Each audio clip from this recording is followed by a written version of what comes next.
మనం విశాఖపట్నంలోను ఓల్డ్ టౌన్లో ఉన్నామండి. మీరు చూస్తున్నారు కదా! ఇదేనండి పూర్ణ థియేటర్ ఆపోజిట్‌గా మనం చూస్తున్నాం. ఇది మోతీ మహల్ అండి. ఇక్కడ మనం విశాఖపట్నం నుంచి ఎక్కడ దూర ప్రయాణం వెళ్ళాలంటే అన్నవరం గాని, తూర్పుగోదావరి వెళ్ళాలంటే మనకి బస్సులు ఉండేవి కాదండి. మీరు అక్కడ చూస్తున్నారు కదా! ఆటో కనిపిస్తుంది. ఆ ఆటో దగ్గర ఒక బస్సు పెట్టేవారండి. రాత్రి 12:30కి తీసేవారు అన్నవరం వెళ్ళాలంటే. అక్కడి నుంచి మనం అన్నవరం వెళ్ళడానికి అవకాశం ఉండేది రాత్రి 12:30 ప్రతిరోజును. అప్పటికే విశాఖపట్నం 1979లోను కార్పొరేషన్ అయిందండి. అయినప్పటికీ ఇక్కడ బస్సులు ఉండేవి. కాంప్లెక్స్‌లో అంత దూరం వెళ్ళడానికి బస్సులు ఉండేవి కాదు.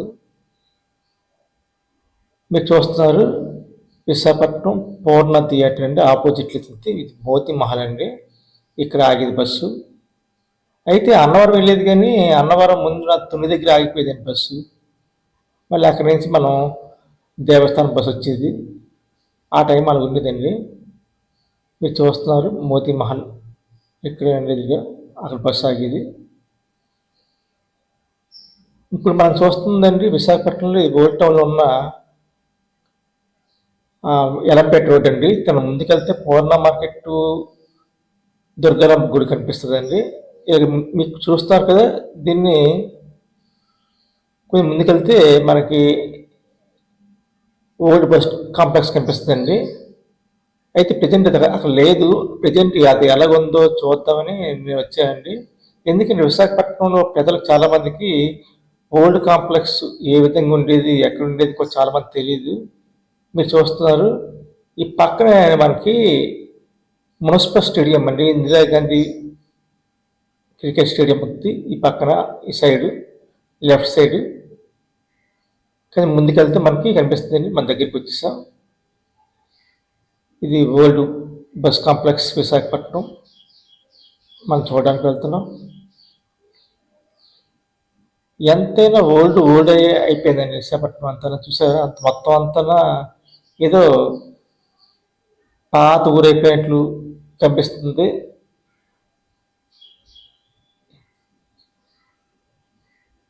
ఆ గొప్ప సైడ్ చూసారు కదా, లెఫ్ట్ సైడ్ గోడ కనిపిస్తుంది. ఇదేనండి ఇదే స్టేడియం గోడ అండి.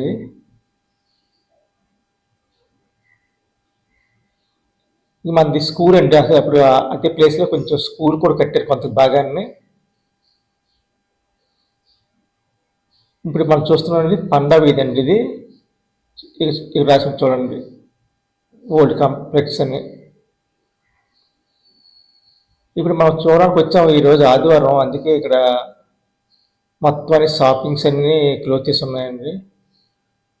ఇది 1990 వరకు ఇక్కడ కాంప్లెక్స్ ఉండేదండి, పాత బస్ స్టాండ్. అంటే దగ్గర మనకి ప్రైవేట్ బస్సులు ఉన్నంత వరకు ఇక్కడ కాంప్లెక్స్గా ఉండేది.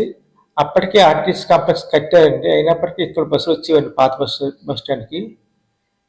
అయితే ఇది 2000లోనూ ఇక్కడ పూర్ణ మార్కెట్ ఉన్న వర్తకులందరినీ ఇక్కడ వచ్చేయమని చెప్పేసి ఇక్కడ కొన్ని కట్టారండి, ఇలా గుర్తించినవి. అయితే చాలామంది వర్తకులకు రావడానికి ఇష్టపడలేదు. మీరు చూస్తున్నారు పాత బస్ స్టాండ్ విశాఖపట్నం. ఇప్పుడు రోడ్డు వేసేట్టున్నారు, ఎందుకంటే గడ్డి ఉంది, ఇంకా అక్కడ తడుపుతున్నారు, చేస్తున్నారు. అంటే ఇంకా మట్టితో ఉండేది బట్ ఇన్ని రోజులు, ఈ మధ్యకాలంలో డెవలప్మెంట్ చేసేట్టున్నారు. అది కూడా మీరు చూస్తే అంతా బాగా స్మెల్ వస్తుందండి, అంతా నీసు వాసన. ఎందుకంటే అంతా అక్కడ ఫిషింగ్కి సంబంధించి చేపల బజార్లు ఏర్పాటు చేశారు. మీరు చూస్తారు విశాఖపట్నం పాత బస్ స్టాండ్ ఏరియాని చూడండి అంత వద్దు. అయితే ఇక్కడ మనం చూస్తున్నాం కదా, అది అన్నా క్యాంటీన్ అండి. ఇది పోర్టుకు వెళ్ళే దారి. ఆ పక్కన మనం మున్సిపల్ స్టేడియం కనిపిస్తుంది. పక్కన మనకు కనిపిస్తున్న కార్లన్నీ పాతబడిపోయి పనికి చేయని అన్ని ఇలాగ పెట్టేశారు లైన్గాన. ఇంకా దీంతో ఇంకా చెత్తగా ఉందండి ఏరియా అంతా. మొత్తం చూడండి అంత ఓల్డ్ ఏరియా, అంటే ఓల్డ్ ఏరియా లాగా. ఇక్కడ చూడండి మొత్తం పాత కార్లు, స్పేర్ పార్ట్స్ అన్ని సంబంధించిన కొంటారు, అమ్ముతారు అనుకుంటారండి. ఇక్కడ పడేసరి చూసారు కదా, చాలా ఇదిలాగా చాలా ఘోరంగా ఉందండి. మొత్తం టైర్లు కూడా కొంటారు, అన్నీ చేస్తారు. మొత్తం అంతా ఇక్కడ మొత్తం ఇదంతా ఈ విధంగా మనకు చూస్తున్నాం. ఈ విధంగా మనకు వెళ్తే పోర్ట్ కనిపిస్తుందండి. ఈ రోడ్డు విశాఖపట్నంలో డాల్ఫిన్ హోటల్ నుంచి డైరెక్ట్గా పోర్ట్కి వెళ్ళేదారండి. అంతే కదండి, రైల్వే స్టేషన్ నుంచి కూడా ఇలాగ వచ్చాను డైరెక్ట్గా. మీరు చూస్తున్నారు చూడండి ఎంత ఉందో.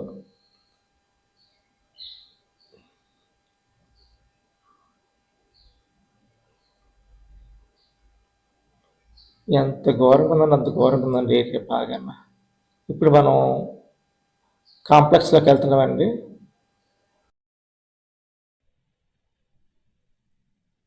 అమ్మ ఇవాళ ఆదివారం సెలవా ప్రత్యేకంగానా? ఉట్టప్పుడు జనాభా ఎక్కువ ఉంటారా?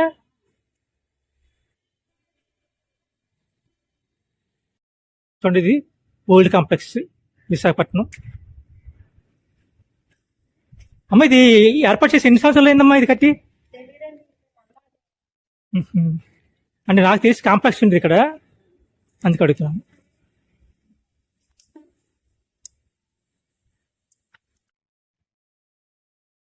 ఇవన్నీ ఫ్రూట్ షాప్స్ అండి. అమ్మ ఇవన్నీ హోల్సేల్ మామూలు ఫ్రూట్స్ అంతేనా? లూజ్ ఎవరంతా హోల్సేలే. కేట్ అంటే ఈ చిన్న కేట్లే, పెద్ద పెద్దవయ్యి లోనవా? ఎంత ఉంటుంది ఒకటి మామూలుగా అంటే రేట్ పళ్ళు బట్టి? పెద్ద పళ్ళు ఒక రేటు, చిన్న పళ్ళు ఒక రేటు. అది కాయలు ఎంత రేటు ఉంటుంది, చిన్న పళ్ళు అంటే రేట్లు అంటే వెళ్ళిపోతాయి. కేట్ అంటే అనేది తెలియదు కదా, కేట్ అంటే తెలియదు మాకు. కేట్ పళ్ళు అంటే తెలుసు కానీ కేట్ అంటే తెలియదు, అందుకోసం అడిగాను అనమాట. మొత్తం మీద అన్ని హోల్సేల్గా అమ్మే ఏకైక కేంద్రం అండి విశాఖపట్నంలో ఫ్రూట్స్. చూసారు కదా, ఓల్డ్ బస్ కాంప్లెక్స్ విశాఖపట్నం. ప్రతిదీ ఈ విధంగా ఉందండి.